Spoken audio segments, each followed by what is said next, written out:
कमजोरों और बेसहारा लोगों को सताना न केवल अनैतिक है, बल्कि इसके गंभीर परिणाम भी हो सकते हैं। यह समझना आवश्यक है कि बेबसी की आह में भी खंजर हुआ करते हैं, जिसका अर्थ है कि एक बेबस व्यक्ति की पीड़ा और बद्दुआएं, भले ही वे अदृश्य हों, एक तेज तलवार की तरह वार कर सकती हैं। यह एक गहरा आध्यात्मिक और मानवीय सत्य है जो हमें दूसरों के प्रति दया और सहानुभूति रखने का संदेश देता है। हर इंसान, चाहे वह किसी भी परिस्थिति में हो, सम्मान का हकदार है। जब हम किसी बेबस व्यक्ति को सताते हैं, तो हम उसकी मानवीय गरिमा का उल्लंघन करते हैं। गरीबी, बीमारी या किसी अन्य दुर्भाग्य के कारण कमजोर हुए व्यक्ति को और अधिक पीड़ा पहुंचाना क्रूरता है। समाज का यह कर्तव्य है कि वह अपने सबसे कमजोर सदस्यों की रक्षा करे, न कि उन्हें और अधिक कष्ट दे। भारतीय दर्शन और कई अन्य संस्कृतियों में कर्म का सिद्धांत एक महत्वपूर्ण भूमिका निभाता है। यह सिद्धांत कहता है कि हम जो बोते हैं वही काटते हैं। यदि हम दूसरों को दुख देते हैं, तो अंततः वह दुख किसी न किसी रूप में हमारे पास लौट कर आता है। बेबसों की आह में जो शक्ति होती है, वह इसी कर्म के सिद्धांत से जुड़ी है। उनकी पीड़ा से निकली हुई बद्दुआएं, भले ही वे तुरंत दिखाई न दें, समय के साथ सताने वाले व्यक्ति के जीवन में नकारात्मकता ला सकती हैं। यह केवल अंधविश्वास नहीं है, बल्कि एक गहरी मनोवैज्ञानिक और सामाजिक सच्चाई भी है। जब हम दूसरों को कष्ट देते हैं, तो हमारा मन अशांत होता है और हमारा सामाजिक संबंध कमजोर होता है, जो अंततः हमारे स्वयं के लिए भी हानिकारक होता।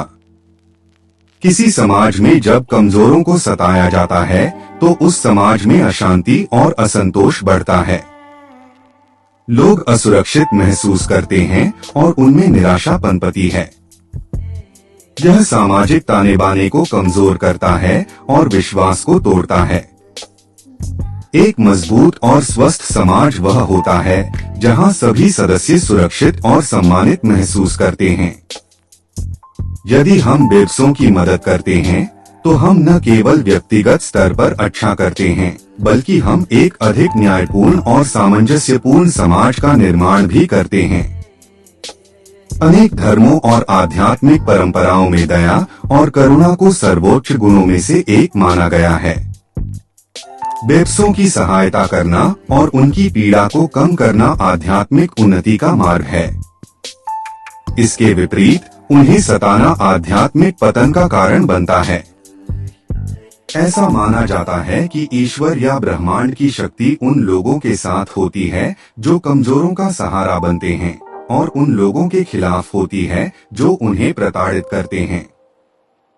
यदि कोई व्यक्ति अनजाने में या जानबूझकर किसी बेबस को सताता है, तो उसे आत्मचिंतन करना चाहिए। यह समझना महत्वपूर्ण है कि आपकी शक्ति का दुरुपयोग कैसे किया गया है और इसके क्या परिणाम हो सकते हैं। पश्चाताप और अपने व्यवहार को सुधारने का प्रयास ही सही मार्ग है। किसी भी तरह की मदद, जैसे कि आर्थिक सहायता, भावनात्मक सहारा या बस एक दयालु शब्द, किसी बेबस व्यक्ति के लिए बहुत मायने रखता है। सारांश में, बेबसों को मत सताओ लोगों, बेबसी के आह में भी खंजर हुआ करते हैं। यह एक चेतावनी और एक सीख है। यह हमें याद दिलाता है कि दया, सहानुभूति और सम्मान मानव अस्तित्व के मूलभूत स्तंभ हैं। इन मूल्यों का पालन करके ही हम एक बेहतर व्यक्ति, एक बेहतर समाज और एक अधिक शांतिपूर्ण दुनिया का निर्माण कर सकते हैं।